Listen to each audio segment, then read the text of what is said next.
friends, welcome back. Breaking game. Supreme Court upholds madrasa education but with hidden game. अच्छा, ये तो इन्होंने अभी बताया था अभी पिछले वीडियो में ही कि सुप्रीम कोर्ट ने योगी जी गए थे सुप्रीम कोर्ट में मदरसा एजुकेशन बंद करने के लिए, पर सुप्रीम कोर्ट ने मना कर दिया। तो देखते हैं। उसने मेरे तो सुन के मुझे तो बड़ा गुस्सा आ रहा है। यहाँ पे तो सिर्फ इतनी न्यूज थी कि जो था कि मदरसा को बंद कर दिया जाएगा, बंद होना चाहिए। वो नहीं हो रहा। सुप्रीम कोर्ट कह रहे नहीं होगा। उसके क्यों नहीं होगा? डिटेल्स देखने पड़ेंगे सुप्रीम कोर्ट ने क्या बोला, क्या रीजन है। पढ़ाई की एजुकेशन होनी चाहिए, मदरसा क्यों नहीं बंद होने चाहिए। बहुत ही अच्छी बात की थी योगी जी ने कि कन्वेंशन स्कूल्स में जाओ और स्कूल्स में नहीं होगी। वही तो देश का भला करने चले, ये सुप्रीम कोर्ट कह रहा है नहीं, हमने तो देश का बेड़ा गर्क ही करना है। समझ नहीं आ रहा। चलो देखते हैं। वीडियो शुरू करते हैं। वीडियो शुरू करने से पहले अगर आप चैनल पर नए हो और आपने अभी तक सब्सक्राइब नहीं किया तो जल्दी से पहले सब्सक्राइब के बटन और बेल आइकन को क्लिक कर लो ताकि आपको हमारे सारे न्यू वीडियोस के नोटिफिकेशन मिल जाए जैसे हम अपलोड करें। अगर आपको वीडियो पसंद आता है प्लीज लाइक एंड शेयर। चलिए शुरू करते हैं। इन दोनों डिग्रियों को रद्द कर दिया है। अब ऑनरेबल सुप्रीम कोर्ट ये कह रहा है, ये बड़े ताज्जुब की बात है, जहां मेरा दिमाग जा रहा है वहां क्या आपका दिमाग पहुंच रहा है? बताओ पहले फिर बताएंगे। सुप्रीम कोर्ट ने ये आदेश लिखाते हुए ऑनरेबल सुप्रीम कोर्ट के दिमाग में क्या था? आने वाले वक्त में कौन से कानून में, कौन सी सरकार द्वारा बनाए गए किसी कानून में इसका असर पता नहीं क्यों मुझे लग रहा है। ये लेकिन बोल के ऑनरेबल सुप्रीम कोर्ट ने पता नहीं क्यों मुझे लग रहा है कि सरकार के हाथ में बहुत एक ताकतवर हथियार दे दिया है। तो साथियों आप लोगों को हेडलाइंस ही बता रही होगी कि ऑनरेबल सुप्रीम कोर्ट ने ऑनरेबल इलाहाबाद हाई कोर्ट का ऑर्डर जिसमें हाई कोर्ट ने मदरसा बोर्ड एक्ट को रद्द करने की बात कही थी, सुप्रीम कोर्ट ने उस फैसले को ओवररूल कर दिया है और सुप्रीम कोर्ट ने यह बोला है कि मदरसा बोर्ड एक्ट बिल्कुल वैध है, कॉन्स्टिट्यूशनल है और इसको आप रद्द नहीं कर सकते। हेडलाइंस मीडिया में, सोशल मीडिया में, ब्रॉडकास्टर्स में, यूट्यूबर्स में, हर जगह यही आज बिकेंगी और यही चलेंगी और लोग एक्सट्रीम पोजीशंस लेंगे, हेडलाइन बिकेगी और इसके विरोध में और इसके पक्ष में लोग बंद होना चाहिए था भाई। The devil is in the details of the order of the honourable supreme court. और ये ऑनरेबल सुप्रीम कोर्ट ने वाकई जो आज का थंबनेल है क्या कर दिया है, बड़ा गेम।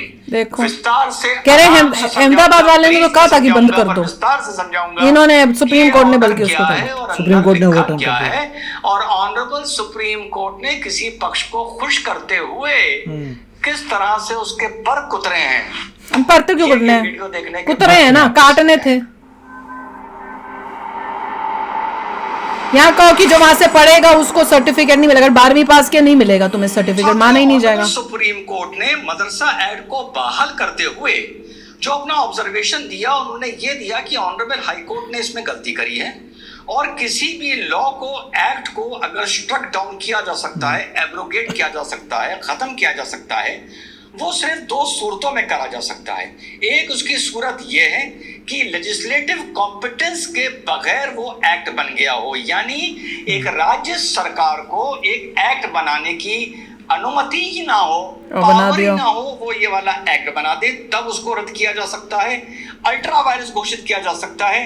या दूसरी सूरत यह है अगर वो फंडामेंटल राइट्स का उल्लंघन करता हो तब उसको रद्द किया जा सकता है। ऑनरेबल सुप्रीम कोर्ट लिखता है the constitutional validity of the statute cannot be challenged for violation of the basic structure of the constitution.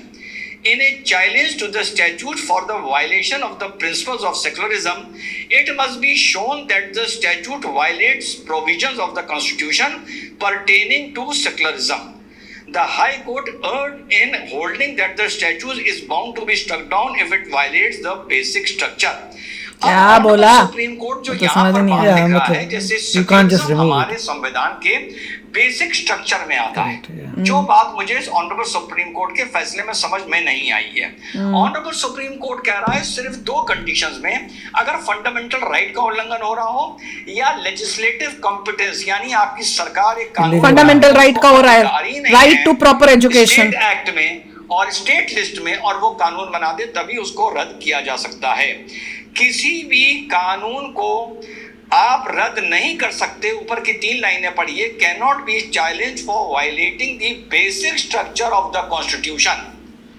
अब ऑनरेबल सुप्रीम कोर्ट ये कह रहा है, ये बड़े ताज्जुब की बात है कि अगर कोई कानून संविधान के बेसिक स्ट्रक्चर को हार्म कर रहा है या बदल रहा है, तब आप ये ग्राउंड नहीं बना सकते कि आप उसको, वो अल्ट्रा वायरस है और वो ऐसा कानून पास नहीं हो सकता है। और दूसरा वो ये कहता है कि अगर आप ये शो कर रहे हैं कि मदरसा एक्ट से सेकुलरिज्म खतरे में है, तो आप ये साबित करिए कि कैसे खतरे में है। इन लाइनों में साथियों मुझे एक बड़ी अजीब चीज पढ़ने को मिल रही है, क्या समझने को मिल रही है। बोलो क्या जहां मेरा दिमाग जा रहा है वहां क्या आपका दिमाग पहुंच रहा है? नहीं, हमें तो गुस्सा आ रहा है। या ऑनरेबल सुप्रीम कोर्ट ने ये आदेश लिखाते हुए ऑनरेबल सुप्रीम कोर्ट के दिमाग में क्या था? बड़ा ताज्जुब हो रहा है मुझे कि अपीजमेंट ऑफ माइनॉरिटी ऐसा कैसे आदेश दे सकता है कि the constitutional validity of the statute, यानी आसान भाषा में कानून, can not be challenged for violation of the basic structure of the constitution. और ऑनरेबल सुप्रीम कोर्ट 13 जज बेंच में और कितनी क्लियरली ये कह चुका है कि कोई भी कानून basic structure of the constitution को वायलेट नहीं कर सकता है। पर यहां पर जो ऑनरेबल सुप्रीम कोर्ट ये कह रहा है कि अगर आपका कोई कानून basic structure of the constitution को वायलेट भी कर दे, तब भी आपको, आप इस ग्राउंड पे उसको चैलेंज नहीं कर सकते हैं। ये तो गलत बोल रहा है। इस बात का असर आने वाले वक्त में कौन से कानून में, कौन सी सरकार द्वारा बनाए गए किसी कानून में, इसका असर पता नहीं क्यों मुझे लग रहा है कुछ दिन बाद, कुछ महीने बाद कहीं देखने को तो नहीं मिलेगा। क्या ये ऐसी चीज तो नहीं डाल दी गई है कि ऑनरेबल सुप्रीम कोर्ट ने इस बात पर मोहर लगा दी है क्या कि कोई कानून अगर basic structure of the constitution का उल्लंघन भी करे तो उसे नहीं बना तब सकते, भी इस ग्राउंड पे आप उसको चैलेंज नहीं कर सकते। ये तो गलत बोल रहे हैं, ये तो बहुत ही गलत है, गलत लिख दिया है। सुप्रीम कोर्ट गलत बोल रहा है। इसके अलावा हम मौके पर आ जाएं, ये तो रॉन्ग है। सुप्रीम कोर्ट ऐसे बोल ही कैसे सकता है? स्ट्रक्चर को अगर तोड़ देते हैं और ये बात अगर मुझे समझ में आ रही है तो भैया क्या इसमें बहुत बड़ा कोई लिखने वाले ने गलत कर लिख दिया है क्या? ये लेकिन बोल इनके हिसाब से गलत बोल रहे हो। सुप्रीम कोर्ट ने पता नहीं क्यों मुझे मतलब किसी और चीज को गड़बड़ कराएंगे, हाथ में बहुत एक ताकतवर हथियार दे दिया है। क्या यार, 4 डिग्रियां आसान भाषा में मदरसे से मिलती हैं।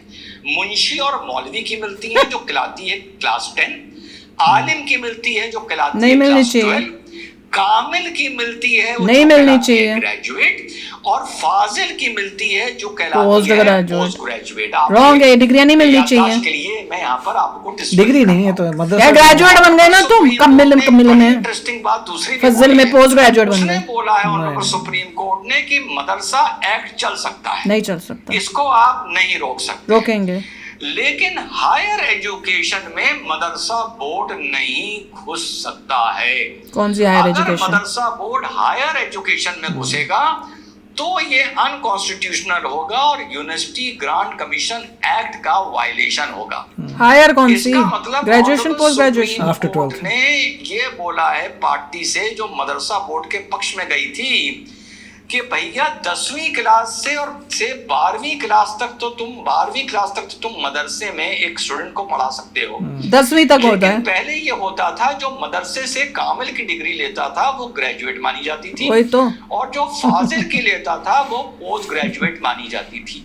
और आगे एजुकेशन के लिए जहां पर भी आपको ग्रेजुएट या पोस्ट ग्रेजुएट डिग्री की जरूरत होती थी तो कामिल की डिग्री और फाजिल की डिग्री ग्रेजुएट और पोस्ट ग्रेजुएट को रिप्लेस कर देती थी, उनकी जगह इसको मान्यता मिल जाती थी। सत्यानाश किया हुआ था देश तो का। अभी भी सत्यानाश ने कहा है हायर एजुकेशन इज अनकॉन्स्टिट्यूशनल अगर मदरसा एक्ट के अंदर दी जा रही है तो अप्लाई नहीं करेगा। हायर एजुकेशन शुरू होती है ग्रेजुएशन और उसके बाद पोस्ट ग्रेजुएशन, तो वो नहीं कर पाएंगे। हायर एजुकेशन का तरीका ये है कि आपका स्टेट आपके बोर्ड को हायर एजुकेशन की मान्यता दे सकता है, लेकिन उसकी डिग्री और उसका मानक यूनिवर्सिटी ग्रांट कमीशन एक्ट के तहत तय होगा, यानी सेंटर के तहत तय होगा। समझते जाइएगा, मान्यता आपको कोई भी राज्य दे सकता है, लेकिन उसके जो मानक होंगे वो यूनिवर्सिटी ग्रांट कमीशन के थ्रू मानक वो ही माने जाएंगे।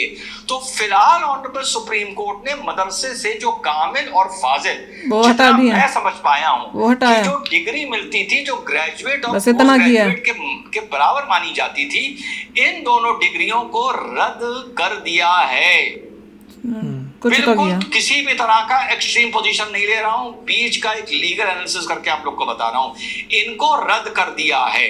अब बोर्ड को ये चाहिए कि अगर वो कामिल और फाजिल की डिग्री देना चाहता है तो बोर्ड जाएगा, कहां जाएगा? यूनिवर्सिटी ग्रांट कमीशन जाएगा।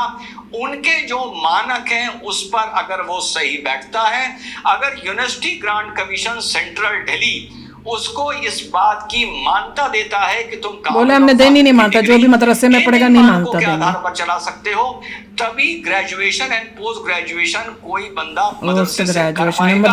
वरना आज ऑनरेबल सुप्रीम कोर्ट ने ये फैसला किया है कि जब तक यूनिवर्सिटी ग्रांट कमीशन वो मानक तय ना करे या उसको अपने तरफ से मान्यता ना दे, ये डिग्री मदरसे से आज से मिलने कामिल की और फाजिल की बंद हो गई है। मुंशी मौलवी यानी 10th, आलिम यानी 12th तक की मिलेगी। वो भी गलत है।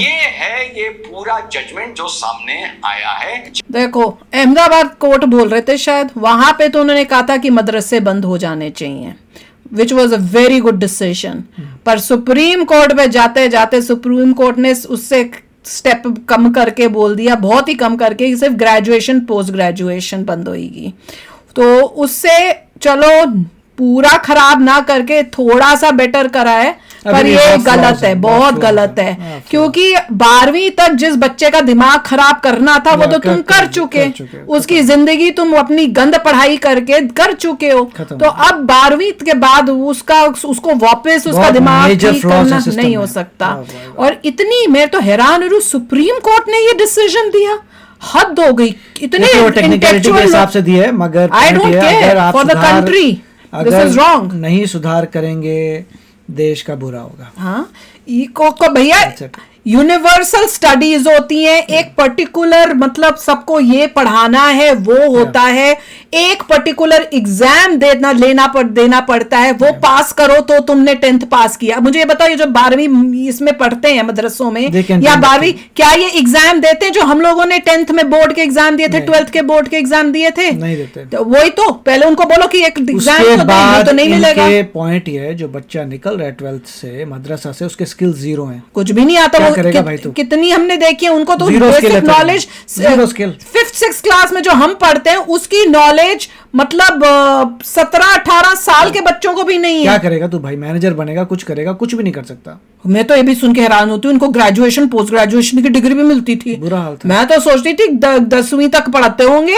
मैं तो यही सुन के हैरान हो रही हूँ। बहुत ही फ्लॉ है, और supreme court has taken a very wrong decision for the country. हद ही होगी, इतने बेसिक चीज जो बहुत इंपॉर्टेंट है देश के लिए। चलो कोई नहीं, कोई इनको अब कोशिश करनी चाहिए, योगी जी को कोई ऐसा रास्ता ढूंढे जिसमें ये सुप्रीम कोर्ट भी उस जाल में फंस के उसको करना पड़े। ये मदरसा need to be close, the end. तो चलो आप भी शेयर करना अपने थॉट्स। चलते हैं, मिलेंगे नेक्स्ट वीडियो में बहुत ही जल्द। Till then take care and bye bye. तो अगर आप मेरे इस चैनल पे नए हो तो जल्दी से सब्सक्राइब के बटन को हिट करो और बेल आइकन को क्लिक करो, ताकि आपको मेरा जब नया वीडियो मैं लगाऊं आपको उसके बारे में जल्दी से पता चल जाए।